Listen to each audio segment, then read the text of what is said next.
All good? All right, good evening. Thank you for coming. I'm Louise Gava. I'm the CCA project leader for the Municipal Electric and Gas Alliance, and we're working with the town of Niskayuna to explore community choice aggregation. So I'm here tonight to give you a brief overview of community choice aggregation and answer your questions. Just so you know in advance, we are running up against the town board meeting and obviously the budget. So if you don't get your questions answered, we will either go in the hall or upstairs and continue the conversation just so the board can continue doing their good work. All right, so community choice aggregation is just a bulk purchase of electricity. So it's at its core element, it's a very simple concept where we all understand bulk purchasing. When you buy something in a big bulk purchase, each individual unit costs less, right? So this is just when everyone gets together, then you and your neighbors increase your individual buying power. We understand that concept. We all use that concept regularly. We're applying it to our utility purchasing. So this, some of you may have brought your bills. I don't want to assume that anyone pays that much attention to their bills. There's a lot going on. So I just want to frame us really quickly. There are two main parts of your electric bill. So there's the delivery. If anyone has their bill, that's usually the top portion of your bill. That's how you pay National Grid, and it's always National Grid if you live in the town of Niskayuna. That's how you pay for the maintenance of the physical infrastructure, the wires, the substations, when there's an outage, those kind of things, okay? So we're not talking about doing any changing there. What we're talking about is the supply. So that's the second part of your bill. So the supply is the physical electron. And back in the 90s, New York State, the end of the 90s, New York State said, you no longer have to purchase the electrons from the same utility that gets the electrons to you, right? The market opened up and you had choice. When you had that choice, the default was that you went to National Grid. And so now the town is having a conversation about if that is the best default for the town's residents. So that's what we're talking about with community choice aggregation. So why would we be having this conversation? We're using group purchasing and competition to give you a few opportunities. One, better electric rates. Two, price stability and budget certainty. So I can show you a graph in a minute, but I know I saw someone actually has their electric, it looks like they've graphed their electric use for quite a long time, and it goes up and down, right? And so this is a straight line. Access to 100% renewable electricity. And then protection from the predatory practices of some of those energy telemarketers or door-to-door sales folks, which the market has been ripe with. So these are the sort of core values of why the town of Niskayuna and 9 other municipalities in the capital region are exploring community choice aggregation. So I just want to stress that it is still an exploration. You don't need to memorize this or really, we don't need to go through this completely by any means. What this is to show you really is that there's been, it's a long process. There's a lot of opportunity for public engagement. There's a lot of state approvals required. And there's lots of opportunities for people to change their mind. Okay, so those are the key notes of this process. So the town of Niskayuna has actually, I don't know, there were maybe 3 or 4 people that came to the public hearing and spoke on CCA, and they've passed a local law. But now we're doing a period of education and trying to understand what you all think about CCA.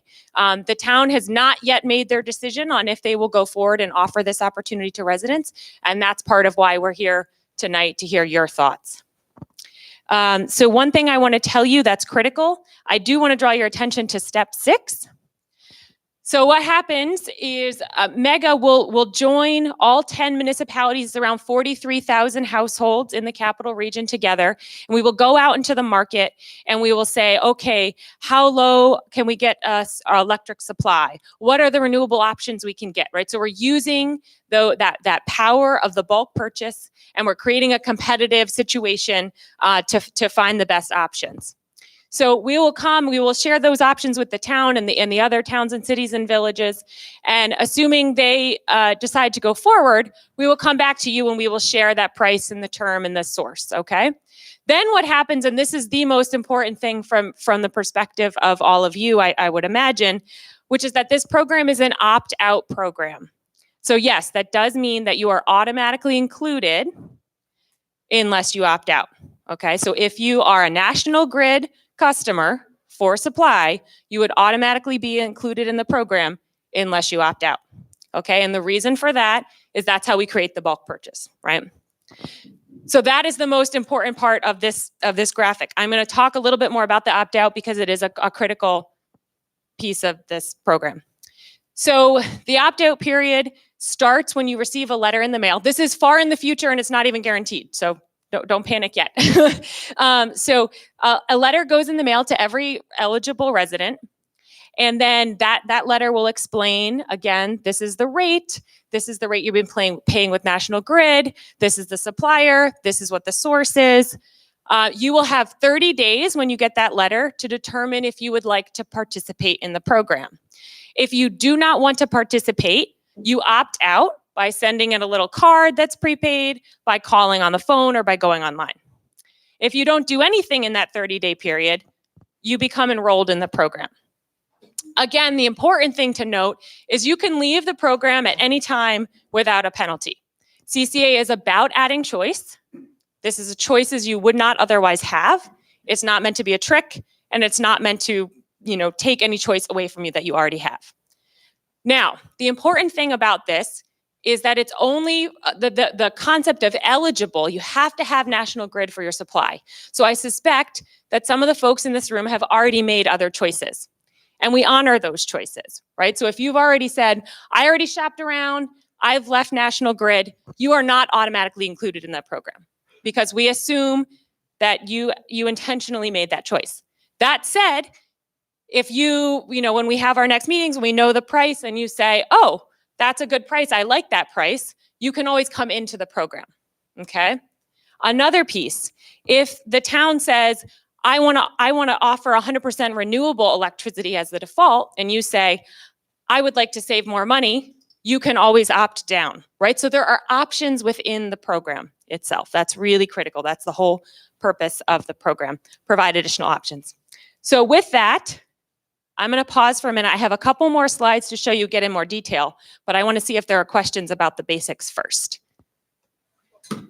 And Laura will play Vanna? No, I don't know. Yeah. Whoever passes the mic around. If there are questions. Because it's being live streamed, so we want people to be able to hear your questions. What is the real objective on your part then? The lowest electric cost that I can get or renewable energy? Sure. So Mega is not actually going to make the decision. This is what each of the 10 towns, cities, villages will make their own decision. So Mega's job is to offer the greatest value of both. So the way we structure our RFP, we find the lowest possible value, and then we ensure that we also have an option for 100% renewable. And depending on the price for 100% renewable, we may need to offer some percent renewable between 100% and the cheapest price. And that's all driven by the market. In the southern tier, where we have 21 municipalities engaged in CCA right now, we were able to offer 100% renewable, and the price was close enough. The difference was $25 a year, so like $2 a month. So municipalities, many felt comfortable offering that as the default. Does that help answer the question? Yeah. Mm-hmm.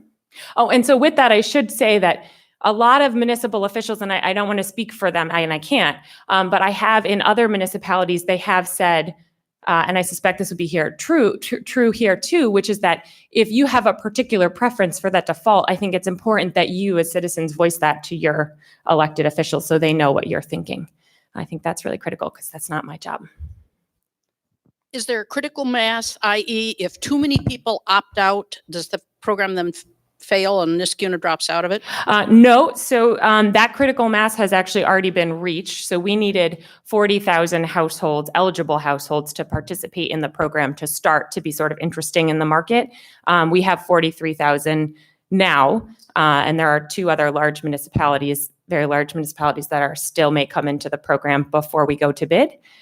So the opt-out at this point, the suppliers and Mega have worked that into the assumptions, if that helps. Yes. Oh, hang on. Laura would like you to. I'm only interested in 100%, so who should I be talking to? I think you should send your supervisor an email. I think that would be the best thing to do. Yeah. Can you guesstimate what would the price range be here, and what is the price range you have in the southern tier? Sure. I'm going to walk away and go flip my slide. Okay, so this is a graph to give you an idea from the southern tier. So the flat line, the orange flat line, is the fixed price of the CCA, and that's going forward, right? So the contract length is anywhere from 18 months to 3 years. The blue dashed line is the utility. It's not National Grid, but the utility in the southern tier. And so the important principles here to understand are that one, the utility rate is variable and the CCA rate is fixed. Two, there will be months when the CCA rate is higher, the price is higher than the utility rate.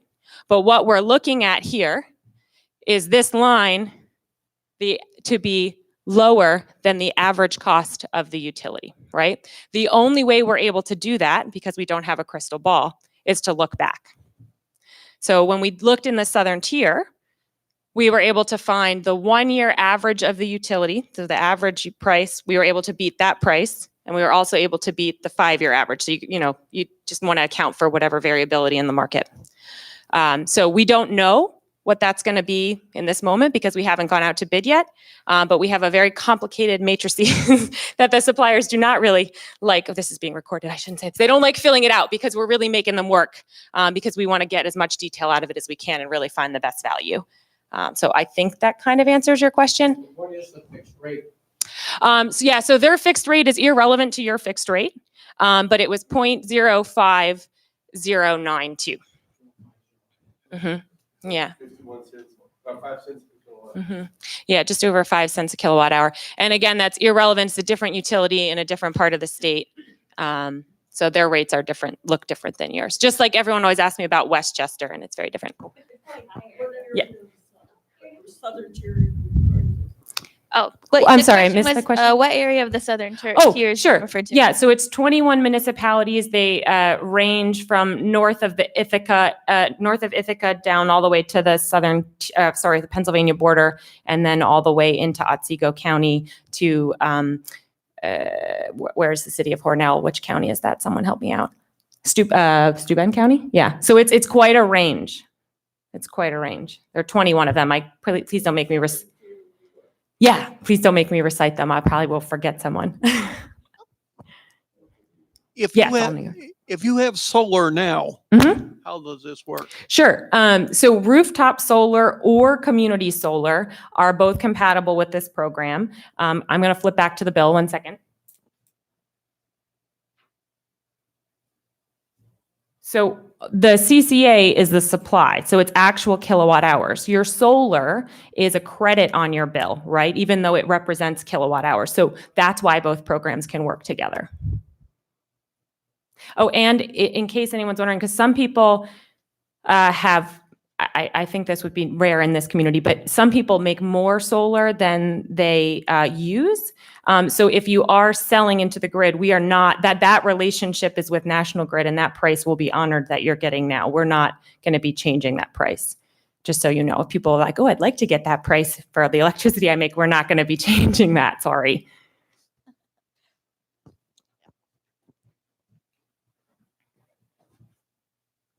Two questions. One is, did you say that, for example, if Niskuna says we want solar or wind or green, that applies then to all of us, or can we select one or the other? Would say lowest price or? Sure. So at step 5, once we've gone out to bid, the town will choose a default. The town is either going to choose, the cheapest option or some version of the renewable option. And then you, as an individual, will always be able to have the other choice. But the difference is the default. And I can tell you from our experience in the southern tier is that people are less likely to opt up into 100% renewable. But we saw plenty of people in communities with 100% renewable opting to stay in the program and save a little more money. So for whatever that's worth, that's just how the data shook out. And who who is Mega? Sure. How do you make your money? Yeah, sure. So Mega is a not-for-profit local development corporation. We have been working in New York State for 20 years. My board of directors are municipal officials. And we were actually a pilot project of deregulation in New York State. So we've been doing aggregation of municipalities. Niskayuna is a customer of ours actually and has been for quite a while. So we've been doing an aggregation like this, but on the municipal accounts, like for the water and sewer treatment plant, for the town hall, for 20 years.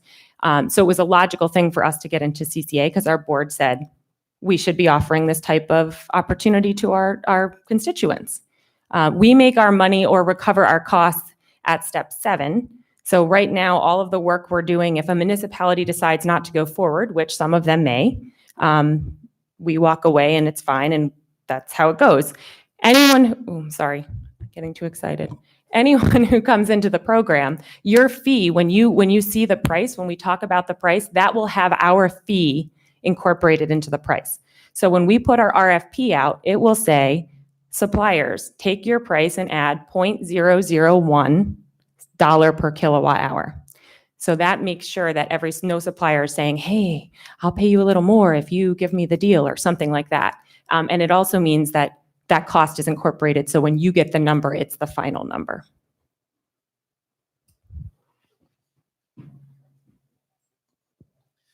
Will there be regular reporting comparing with the CCA prices compared to what it would have cost if we had stayed with the national grid prices? Sure. Yes. So, I'm sorry, I'm being loud again. Yes. So we, at a minimum, there's a yearly like true up reporting that the state requires, but we can do more regular reporting for the municipality as long as there's a way to push that out, which in Niskayuna there is.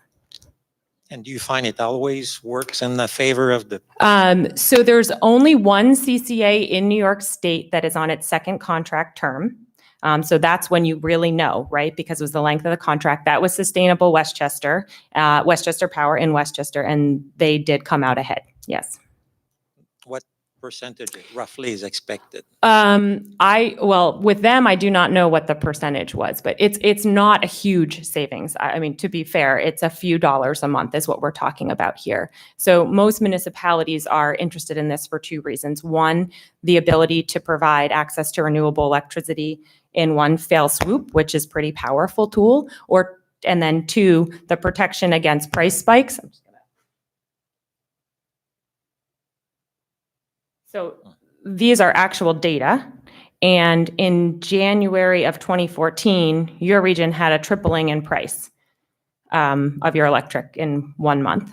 So that can be hard for people. So there's that. And then again, the issue of predatory practices. And so we have targeted a lot of seniors in other communities, and we're finding so many of them overpaying for their electricity. So the education part and the community-wide conversation about electricity choices has been a huge benefit. I think you guys are very engaged. Not every community is in some ways, so hope that helps.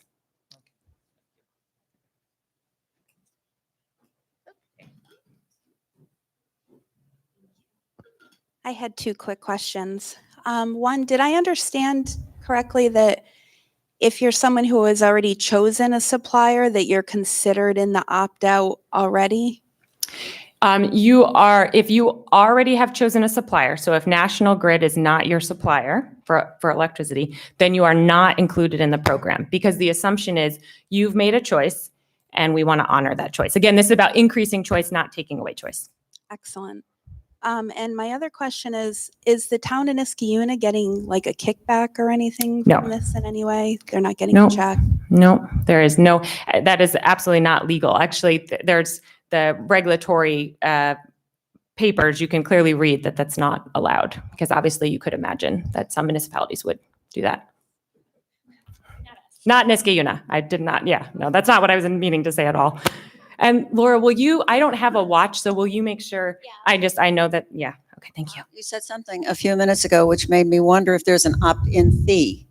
No. Okay, you just switch and there's no, Yeah. And in the Southern tier, I can tell you, we had people opt out. You know, it's scary for some people. Like some people have been scammed and they're like, I don't want anything to do with any of this, right? So they opt out. And we've already had some of those people opt back in. So you can opt in and out. Now, I did check with the suppliers because some people ask this. They're like, so I can opt in and out and in and out and in and out and in and out. And I'm like, well, I think they're going to cut you off at some point. But yes, in theory, it's meant to be, not a barrier to entry. This is, again, it's supposed to add choice. So yeah, 'Cause no fees. I got stuck on one of those other ones. Exactly.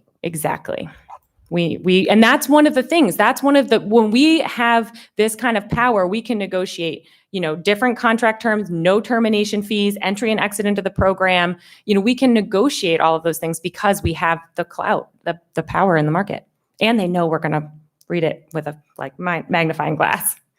Yes. I might have missed something about the fixed rate, but is it a fixed rate for a period of time, and then it's readjusted every year or something? Yes. So that term, one second. So the length of that line, the term of the contract will be anywhere between 18 months and 3 years. We will know that term, that will be market driven. So whatever the highest value is, we will offer. I think almost every CCA in New York has just happened to be 2 years because we're all sort of in the same market at this moment. So let's just say we end up with a 2-year contract. Then at the end of that 2 years, actually before the end of the 2 years, the town would need to decide if they want to consider participating again. And if they did, we'd go back out to the market and it would be a new price. And then the opt-out period would happen again. Yes. I assume that since National Grid is the deliverer, like if you have a power outage, they're still the contact and they're still responsible for maintaining everything. Is that correct? Correct. And my favorite thing to talk about, because I think we all pay these things and we don't know what the heck we're paying for a lot of times. So the wonderful thing, and I heard some folks talking about this actually when we started, you pay that maintenance and how we cover the cost of that is in the delivery portion of your bill. So a lot of people are worried if we go to a CCA, when I lose electricity, if I'm in the program, National Grid is going to not come and reconnect my house, which is not true at all. As a matter of fact, they are not allowed to make money off of the supply portion of the bill. Right? They have to buy power as you need it and sell it to you at the cost that they bought it for. So it's a completely different situation, and you will, however quick or slow they are now, that's how quick or slow they're going to be.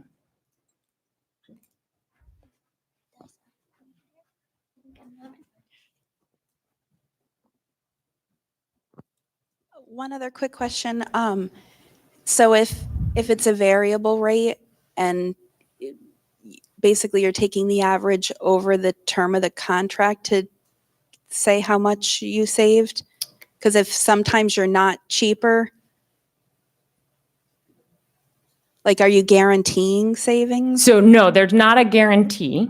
The way that obviously the town makes the decision to participate and citizens make the decision to participate only with historic information, just like any other electricity purchase. We don't ever know what it's going to be in the future. We know what our rate is going to be. And that's what we can guarantee. You're not going to pay any more than that rate, right? But we can't say, we don't know what the utility rate is going to be. No one does. And that's one of the things that this offers is the protection. You can't get a fixed rate with the utility. You can do budget billing, but you can't do a fixed rate.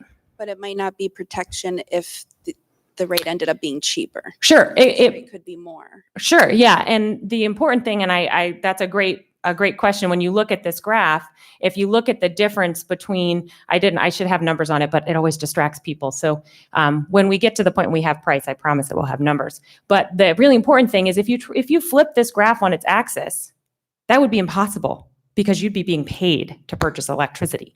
So the ability of the market to drop is there, but the impact of that on you is so much less in terms of what you have to lose than it going up.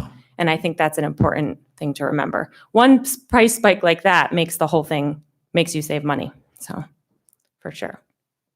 I think maybe, I'm sorry, I don't want to presume you had a question. It looked like you were looking for the mic earlier.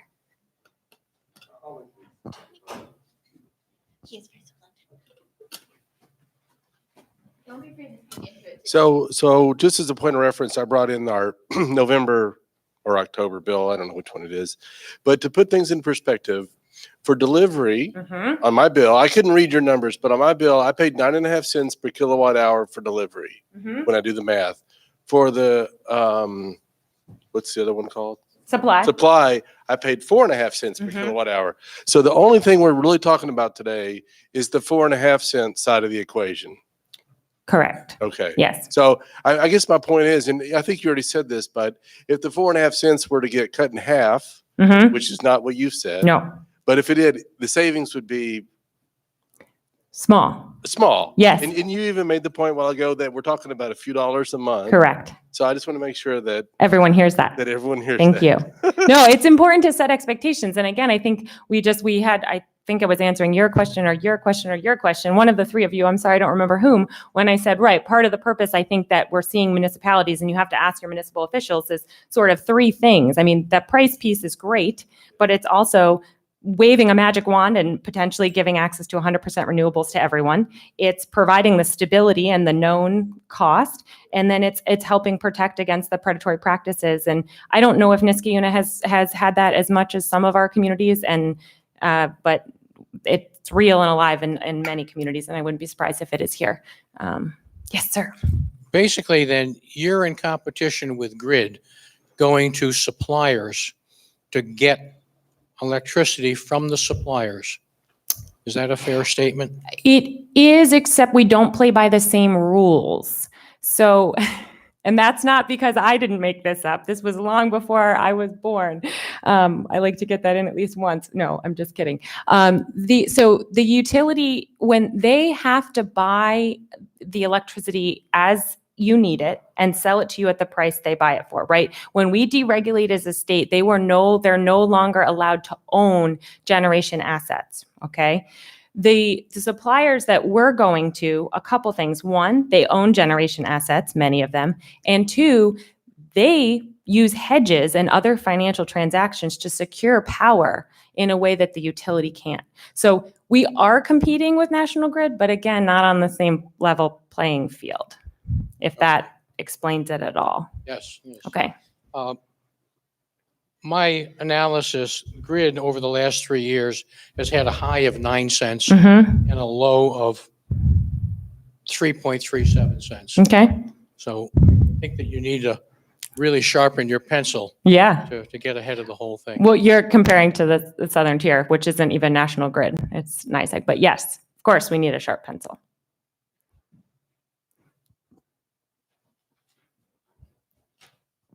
I think you made an implication that going green with this plan may cost a little bit more. Where I keep getting ads and whatever, maybe from bad outfits, namely Nexamp, they Mhm. want to save 10% by joining the solar farm in Altamont. Sure. Is that legitimate that they can save us money? Sure. So if you'll allow me, I love talking about this, but I'm going to try not to go down a rabbit hole. So the reason that the renewable will cost a little more is because when you purchase renewable electricity, actual renewable electricity, you're really buying two things. You're buying the electron and you're buying the environmental benefit of that electron. And so one of the things we do is we allow renewable electricity generators to separate those two things at the source. So the solar farm in Altamont, the hydro plant just down the road, the wind farms up where I live, when they make electrons, they put them into the grid as electrons. And then they're holding a piece of paper that says, I made a green electron. And anyone can buy that, even if they don't buy the electron. So what that sets up is a situation where when you buy their brown electron, it always will cost more to put the piece of paper on for it to be green. Does that make sense? Now, let me just make sure that makes sense before I keep going. Okay. Right. So the program you are referring to is called Community Solar or Community Renewables, and it works with any renewable asset in New York State. When it's very good to participate in those programs, okay? They are given money by New York State to help develop renewables. And that is part of how they are able to offer you a discount. It's not a 10% discount like off of your total bill. It's a little more nuanced than that, but it is a discount. You do not get the piece of paper. So if that matters to you or not, I don't know. New York State gets that piece of paper saying it's green. And that is part of where the payment to help build that project comes from. So if you're a business and you buy a community solar into community solar, you have to be very careful about claiming you're renewable because you're not, which I know that's super complicated. And I'm sorry. So when you say the piece of paper, are you talking about carbon credits? No, I'm talking about a renewable energy certificate. Okay, that's kind of the same thing. It's brownie points for businesses, right? Yeah, a lot of, so from a Federal Trade Commission perspective, if you would like to make a marketing claim, you need to have the piece of paper to back it up. And one of the things that's important about that piece of paper is that no one else can make a claim to that piece of paper, because we could run into a double counting situation. So what's important to us as citizens is the savings money-wise, and also feeling good about doing something for the environment. Sure. For climate change. So, yeah, that's good. Thanks. Yeah, all of the things are good. And I will just note, the gentleman in the back asked, if you are participating in a community solar farm, you can still do CCA. You can double dip. You can get the piece of paper and get the discount and have a local project. You can do all of the things. Yeah, I'm subscribed to Nexamp. Yeah. So, yeah, I agree. Let me just put in a plug that this is such a good idea. Why not do it for cable TV and internet? I know. You are like the 100th person to ask me. I totally agree. I totally agree. Yeah, I totally agree. No. Oh, there was a question in the back, Laura, too. If you get a quote from a supplier who is selected, what if they have reliability issues and they can't provide all the electricity they said they would? Do they have to go and buy it at whatever price? And for us, it makes no difference because they will supply, or they'll run out, and at one point we have brownouts, or what? Right. So their contract is a fixed rate for the term. And if something were to happen, I mean, that they need to take a loss if they didn't do their homework and go buy the power in advance, right? That's on their side to figure out how they purchase that. On your side of the fence, in terms of brownouts, that will not happen. It will not happen because of CCA. I should never say it will not happen. Because the National Grid is always your supplier of last resort. So right now, anyone, for whatever reason, if they, you don't pay the supplier or something and they kick you off or whatever, National Grid takes you back, and that is how it will work with the CCA, if that makes sense. So again, the brownout, that's not a issue because you always have the utility there. The same thing on if you produce solar and then you don't one day, the utility is there. That's their job. You're welcome.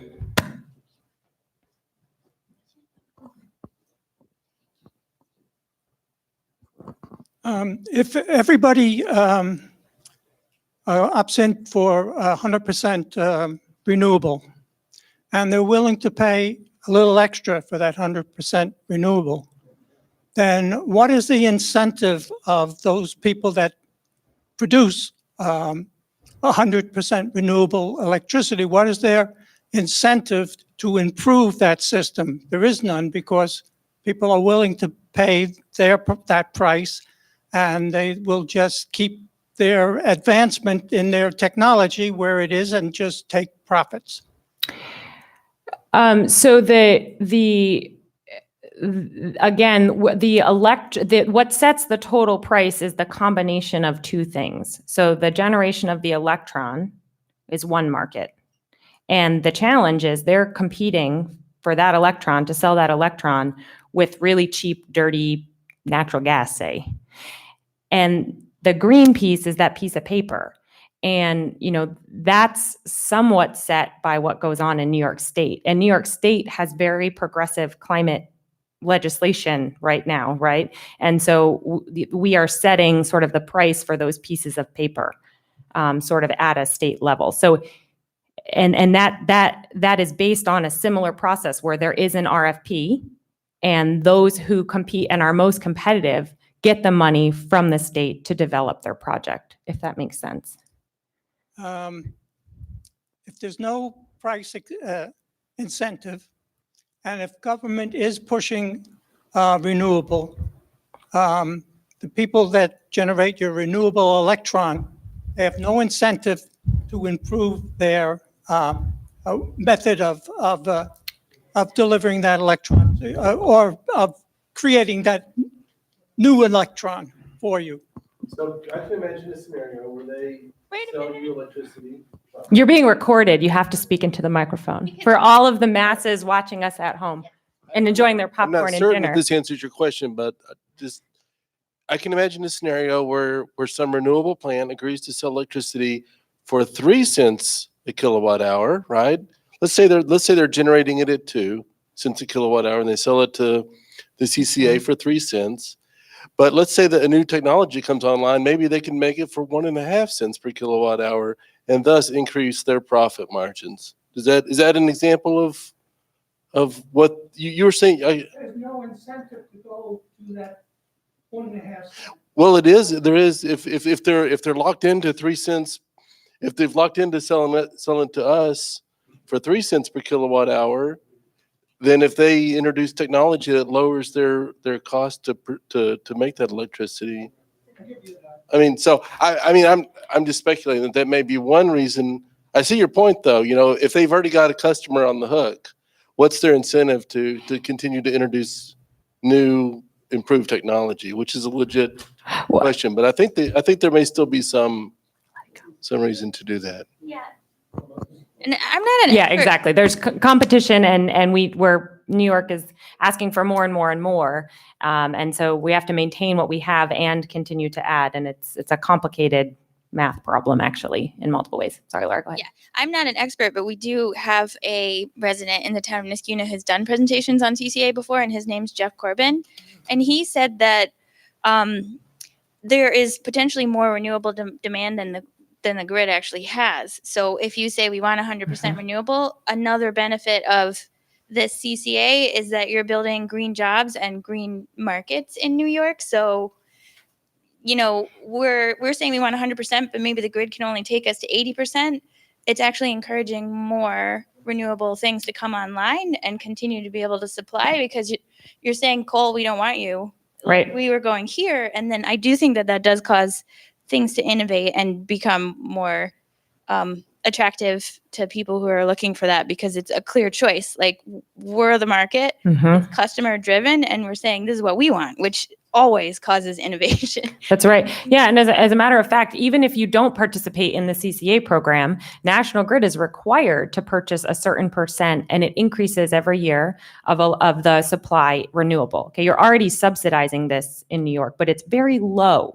So this is like, I forget, this year, I think it's like 2.71% or something, right? But this would be 100%. And so you're right. I mean, that's the compliance market. That's what we're all paying to subsidize. We don't have an option. And this is the voluntary market, and we can send a very strong signal. Yeah.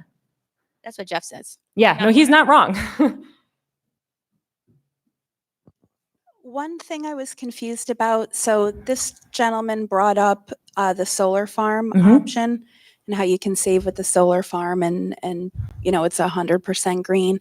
So you were just mentioning you can do both, but I thought it was my understanding that if you already picked something, then you're opted out.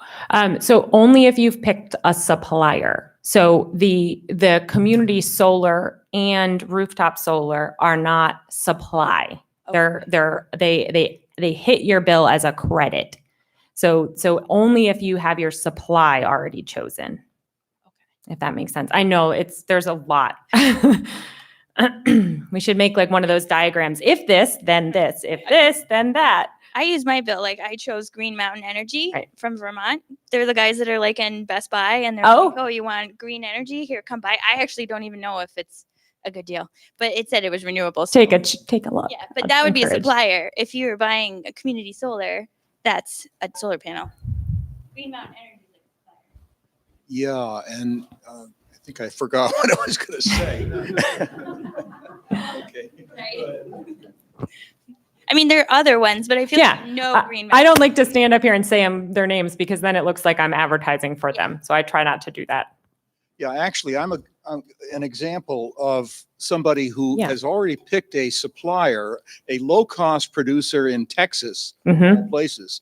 Now, Sure, they got a lot of wind. I'm not getting electrons from Texas. I know that. Right. But they're putting electrons into the grid way down there, and I'm pulling them out way up here. But anyway, I'm getting 5.5 cents, which I think is pretty good. It was fixed price for a year. Okay. Then I decided to sign up for community solar. Okay. So now I've got two things. I've got community solar, which is a credit on top of a low price supplier. Okay. So you can do both. Now what they're giving us, the third option, is we can choose as our supplier Mega. Well, not Mega, whoever, I know. yeah, but Whoever Mega finds. the conduit, yeah. Yep. Mega's going to go out and do competitive bidding for us Mhm. and get the best deal. Yeah, and I have one more slide I should show you. Where it's time, you got the Well, we have like 3 minutes, but we are happy to move upstairs. So anybody who still has more questions, we can move them upstairs. The last thing I just want to say is this is not just Niskayuna having this conversation. It's the 43,000 households and who we're talking about here. And I think the map may be slightly outdated. I'm not sure here. We have the city of Glens Falls, the city of Saratoga Springs, the city of Watervliet, the towns of Niskayuna, Guilderland, Bethlehem, New Scotland, Knox, and then the village of Voorheesville. So those are the 10. I know that there are 2 small villages voting tonight and tomorrow night. And then I will also say that I know that Troy and Albany are still deciding in the next short while here. So, but there's 43,000 just among those municipalities I just named. So the town is in no way alone in this. And I'm going to move out into the hall. And if folks still have questions, I'm happy to be there. But I know we need to let them set up for budget and such. Okay. Yeah, so thanks everybody, and just feel free to hang out. We'll set up out there and Luis can look at your bills and answer individual questions. Well, I just was responding to the